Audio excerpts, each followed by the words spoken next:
Jen is a Paralympian. She was gold medalist in Athens. I'm really excited to be here, and I'm representing UK Sport.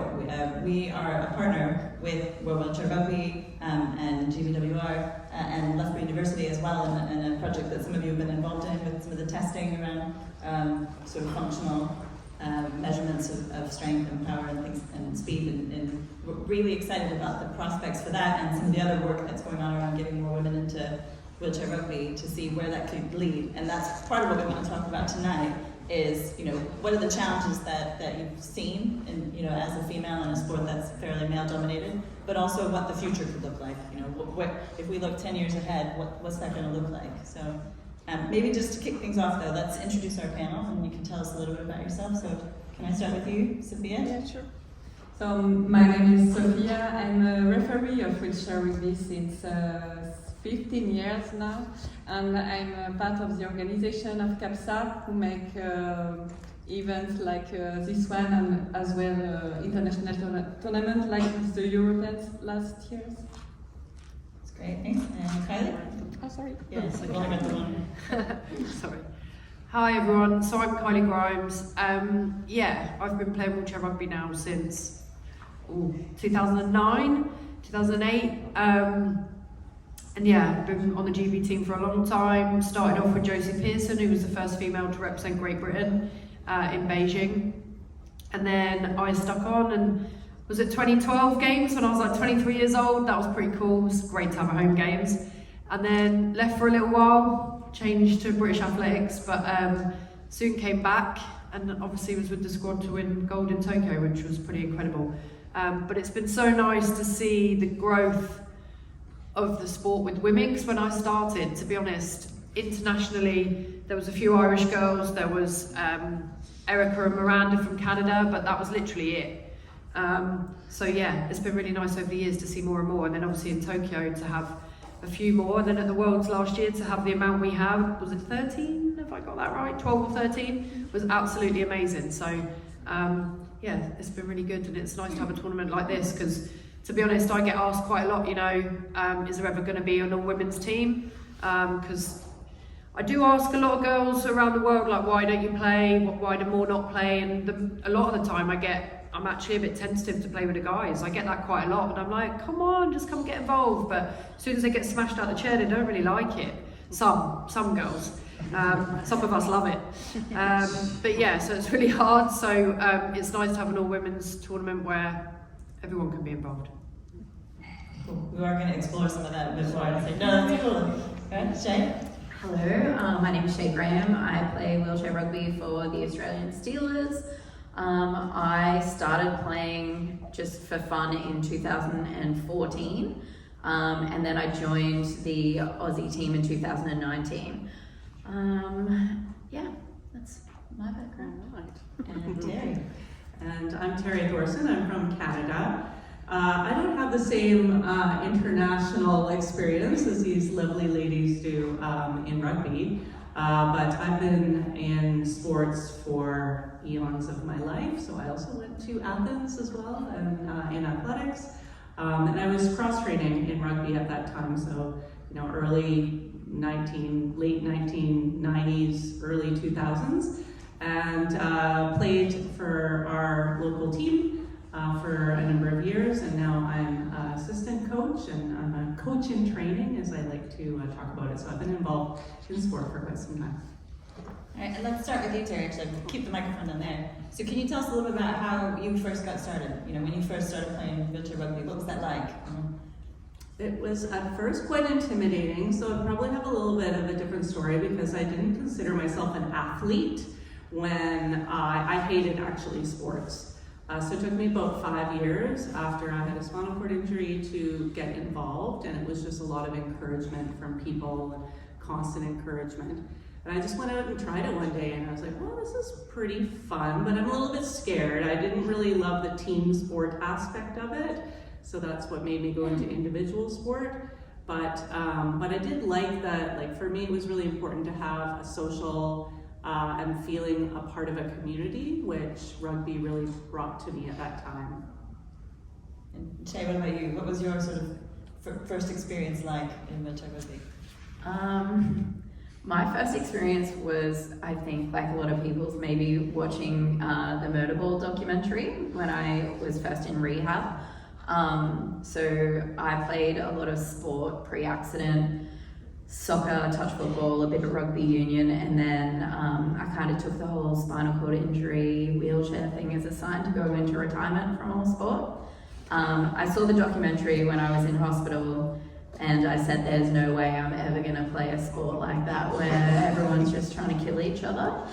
And then 9 years later, I lost a bet to my brother, and I gave wheelchair rugby a go and just hopped in a chair and loved it instantly. Like Terry said, I think it was like being a part of that community again. Hopped in and it just like reawoke my competitive nature. So yeah, as soon as I played that first game, I just wanted to get better at the sport, and that's what I've been trying to do for the last 9 years or something. Yeah. Awesome. And Kylie, how about you? What was the very beginning like? I mean, you said you started with Josie. Yeah. Yeah. Yeah, so I started playing with Josie. She's amazing, bless her. But no, like for me, it was purely at rehab, same as you. 2006, 18-year-old, broke my neck in a diving accident.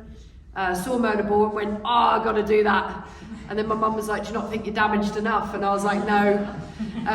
So yeah, I've been used to playing with brothers, cousins, my family's all rugby union, every single one. My stepdad played for Harlequins, big club in the UK. So no, I needed to play straight away. So the minute I went and saw all the guys smashing together, I was like, I need to take them on. So that was my initial thoughts, and I just went for it basically, and then I've been there ever since. And Sophia, can you tell us a little bit about how you got involved? Yes, so in 2011, a friend of mine said, hey, we're gonna create the first wheelchair rugby team in Paris, so come and have a look. And I did, and I was, wow, what's that? And he knew that I was athlete, so because they did need some volunteer, I start like this. And he said to me, hey, we need to have some referees as well. And I did start to ref, and I really did enjoy that on the court, the skills and all what we need to ref. And I start to travel and to meet all those people, and I did really enjoy, I start like that. That's great.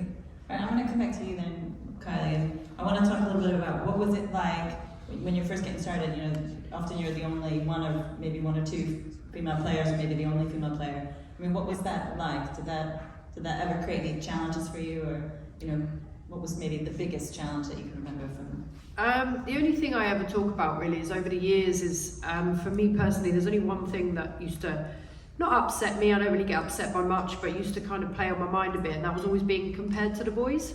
So as a 0.5 female, it's really hard when you get told by a coach, you're not as quick as Johnny Coggan, you're not as fast as him, you're not as strong as him. And I'm like, no, but I'm this, this and this. And I don't need to be that. I can be something else, you know? I play a different role on the court to what he does. So when you're playing against one of the fastest 0.5s in the world, male, it's really quite difficult. And it can grind you down a little bit, to be honest, at the start. And then when I realised what I'm good at, my strengths, my communication, my leadership, I just worked on those really, really hard. And then I started getting more and more respect off the guys. And then they realised, oh, actually, she means business. So, and then you can cement your place, kind of thing, you know. So that's the only sort of negative experience I've had, and it was not even that bad. But that's the only thing I've had, which I would have liked to have changed at the beginning. So, do you think you had to have a certain kind of personality and character to? Do you think other women in the same situation would have been able to overcome that, or would you see that being a barrier to keeping someone in the sport? I do think that may have been a barrier for some, because it went on forever, or felt like forever. But I just was like, nah, I'm going to prove them wrong. I'm going to prove them wrong. I'm going to prove them wrong, because that's just me, and that's just what I do. And I'm quite one-track minded, and I'm a bit stubborn. But you know, eventually, and you know, all the other teammates that were with me as well at London Wheelchair Rugby Club and at my club were like, oh, just keep working hard, you've got this, and they were supportive. So you know, I didn't get it all the time, but after a few years, it probably could have maybe turned people away if it carried on, but not me. What about you, Shay? What's been the biggest challenge that you've seen in your career? I don't know. I have only ever found the rugby community really welcoming.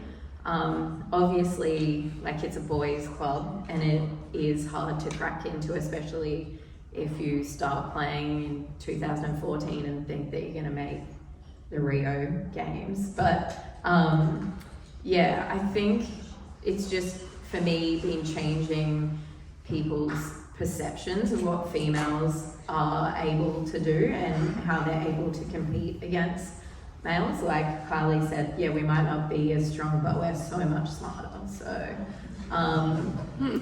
yeah, I guess that's been the biggest thing. But since I've started, in comparison to now, like, perceptions have changed so much, and like more females are getting involved in the team. Like, especially in Australia, we have like such a good like pool of females playing now, which I think is like a really great thing. What do you think's driving that change?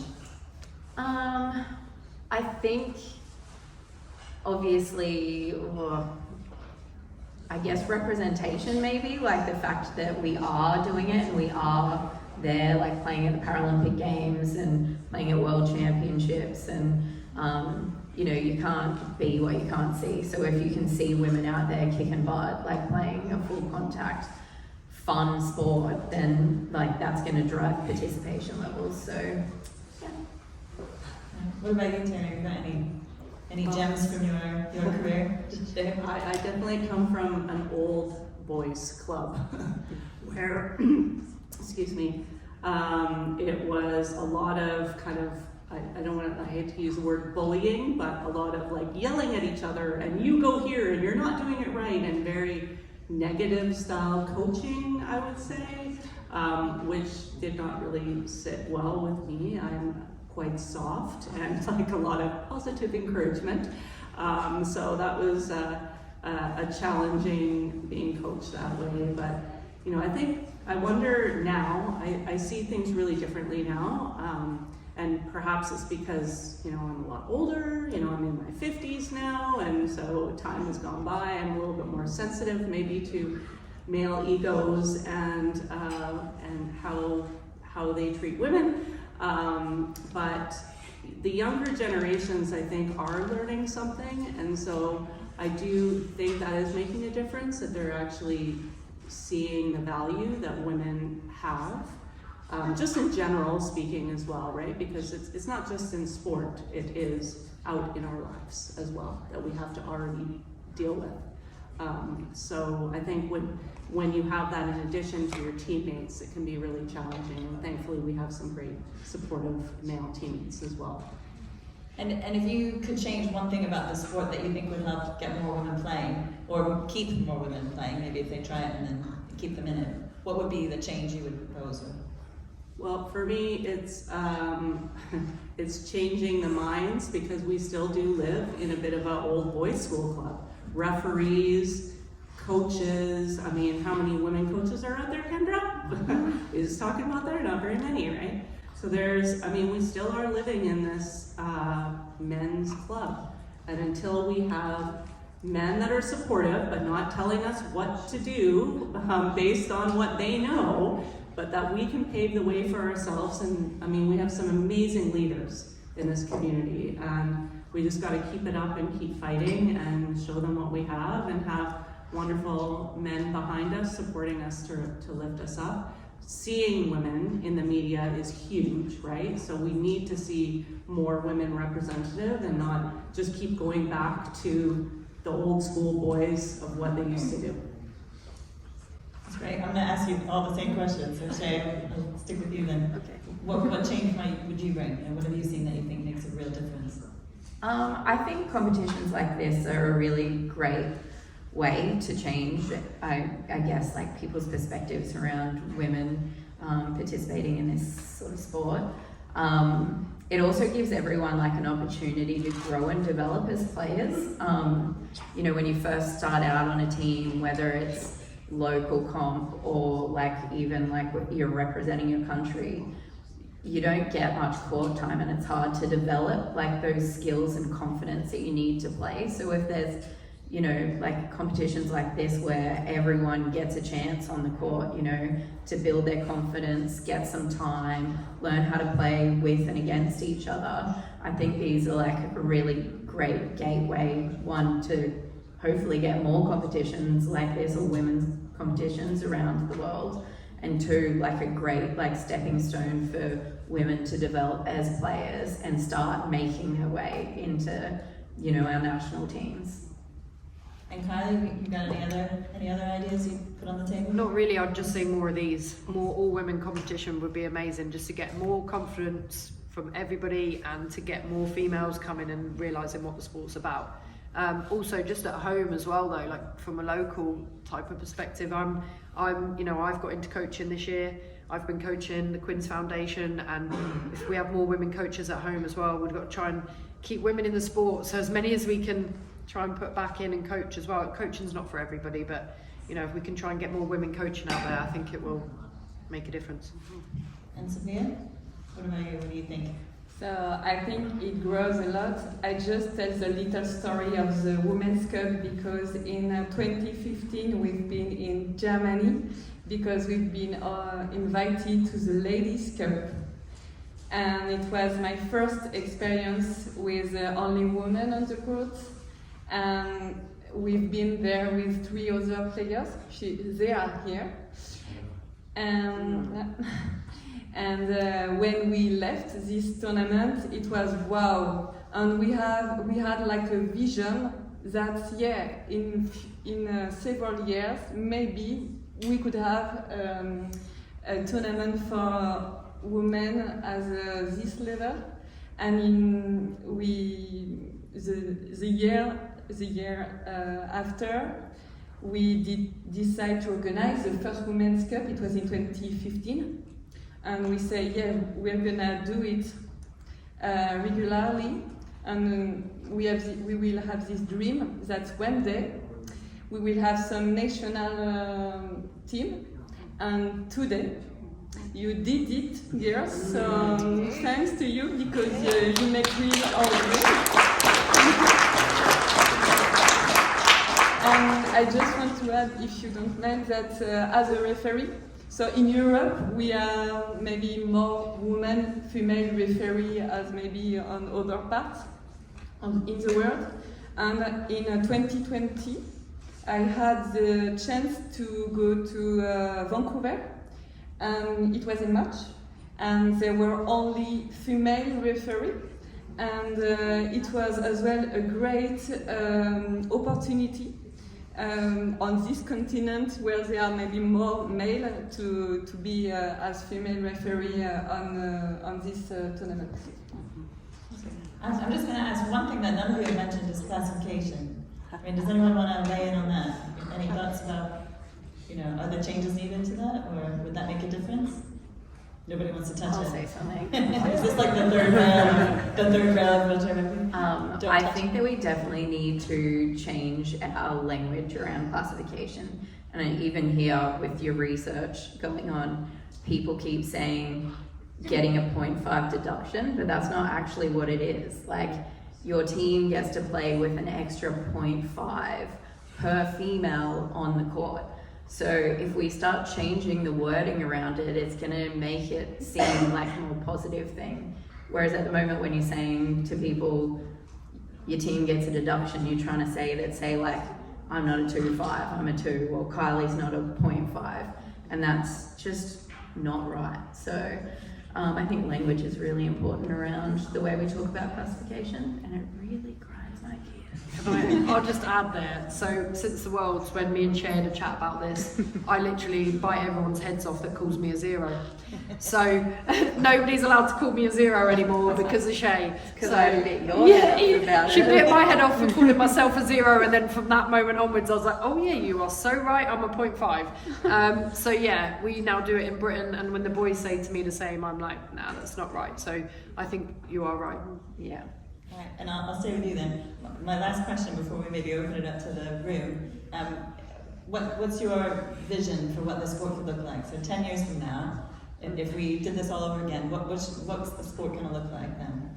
If we did this again, I would love even next year or the year after, whenever, but I would love to have a full female Aussie team here, a USA team, you know, more 5-6 teams with just, you know, all the girls playing, because I know there's a lot more out there. I know there's a few that couldn't make it as well, for different reasons, but yeah, that's what I'd love to see, more of that, and then more of these. If we could have a few a year, I'd love it.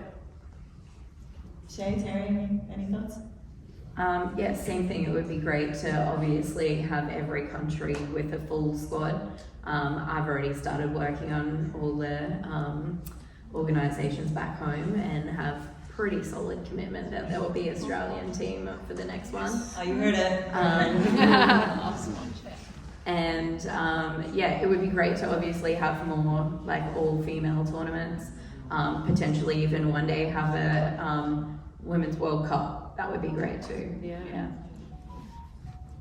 I would really love to see, I mean, I love the fact that it's a co-ed sport, but I think it's really important to have women represented in every country, and not just one or two token women. That we're talking like half the team is women. That's what I would love to see. Sophia? Yes, so the same as well, that's more women in each country to have a full squad, and an event like that, even mixity is very good for the sport. Yeah, more women and more national team. All right, that's great. So I'm just going to open it up then to the room. Are there any questions or comments or any other ideas that any of you have that you want to share? Who wants to be brave? Oh, come on. Or do you all just want to go to bed? Oh, we got it. We got a hand up. For anybody who has tried to get a women's team going in their nation, what have the struggles been with that? Just tell me a little bit about that. Anyone want to take that one? Well, I've not really tried personally, but for me, like I've said over the years, the only things I get told by women is I'm a little bit tentative to play with the men. You know, there's a lot of testosterone flying around. It scares me a little bit. That's what I get. You know, I always get told all the time, you're mad playing with them. Like, you know, they could hurt us or whatever. So I just feel there's like a fear barrier there a little bit. You know, and as soon as they take a big hit, they're like, oh, I don't want to do that again. There's a lot of club women in the UK that have come and gone because they're like, I don't want to be there because every time I take a hit, it hurts my body. So I just think that's why a lot of women don't come. Other than that, I'm not really sure. Otherwise, Absolutely. I think I haven't tried to put together a whole women's team before, but in just recruiting women in general, what I find the most challenging is that there's just so many different personalities, right? So you have women who are already competitive and really into that sort of thing. And then you have women who maybe are, you know, not super competitive or don't think of themselves as competitive. You know, it's actually quite amazing. The competition and the fun and the sport comes out when you start playing, but when you don't think of yourself as an athlete beforehand. So I think it's really important to know what history women have in sport, what their relationship was with sport, and how they were when they were a little girl doing PE. You know, what was your experience like? If it was awesome, then they mostly had a good experience later on in life and are more encouraged. But if it was really crappy, then it takes a lot more encouragement and a lot more support. Did that answer your question a bit? Maybe? I'm interested to hear a little bit more from Australia. Yeah. Oh, you mean like why we don't have a team like in this tournament? No, I mean just like what is Australia's history been like with having like a women's league? Well, we for a long time, like since when I started in 2014, I was the only female that was playing in Australia. And it took a little while to start getting like female participation in and around other states as well. So I think it's just been a slow growth, but also like it's been slow to grow as like a national league. Like every now and then there'd be like a competition in say Brisbane or Melbourne. There was no real consistency, and it hasn't been until minus COVID, the last like few years where there's been consistent like national leagues and local competitions and growth, not just for female participation, but even male participation in Australia, that the league is starting to get better. So in the past, it's just been lack of females, one, knowing about the sport, wanting to play the sport.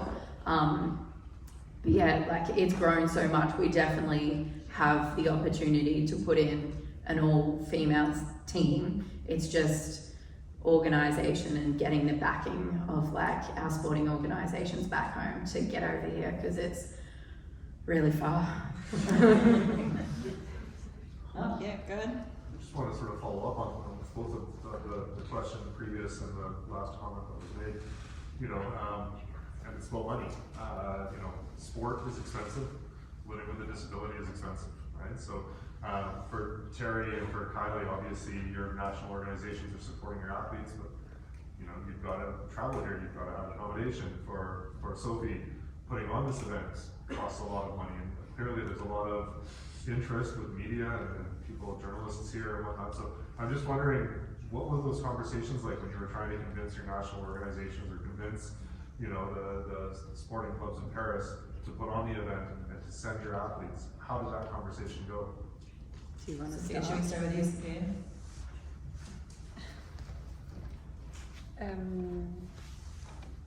Do you want me to ask the question again? I think it was, what were the conversations like that you had with sponsors or the people bringing the money to put on a competition like this? How did you convince them that this was something worth investing in? To be honest, it's not easy yet, okay? But we have some experience. The organization has been created 30 years ago, so we are solid and partners know us, and we have some very good partners that wanted to be involved in the story as well, because when we go to them, we tell them what is the history of wheelchair rugby and the female and the part of it. So, but we still have some work on that. In France, for event with wheelchair rugby and other sports, it's still something to work. Yeah. Anyone else have any thoughts or? Personally, I don't really know enough about that side of thing. I don't get involved with it as an athlete. But in the UK, we are very lucky to have what we have with UK sport, from grassroots all the way to elite level, you know. So I know not every other country has that in the world. But if we can lead the way, hopefully people will follow, hey?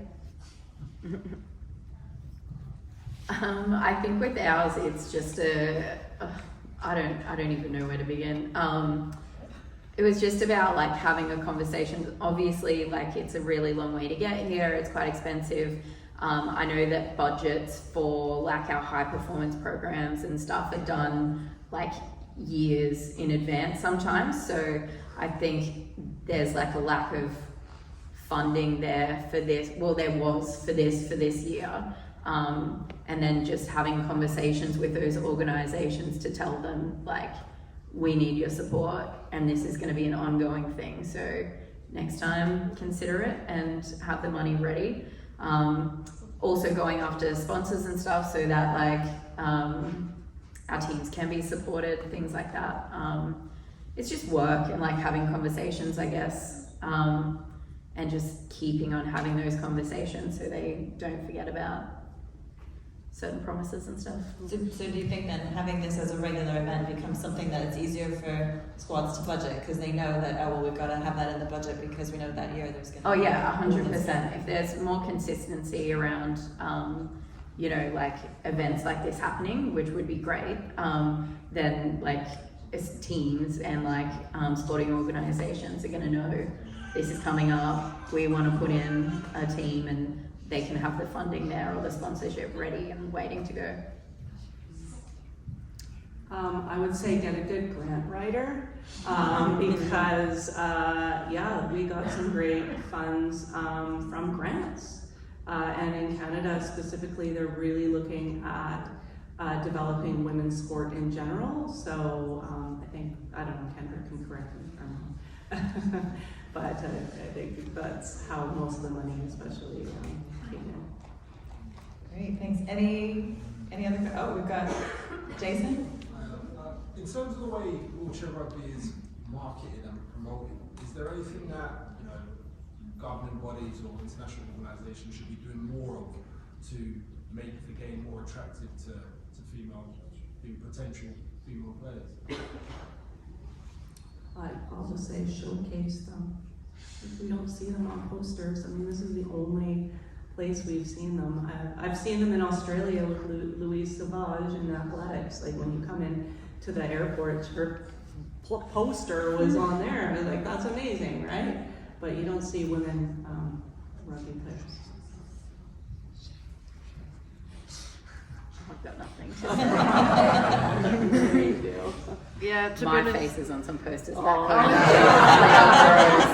They are disgusting. The faces I make when I play rugby, gross. yeah, me too. There's some dodgy ones today. But no, yeah, to be honest, I don't really know the answer to that either. I think just get us out there more. I know I've been on quite a lot since Tokyo. I am the face of the media part of the team sometimes. I was always there as the only female. So just get more, come on ladies, more. Push people, more adverts, more things, get us out there. But that's probably the most challenging thing.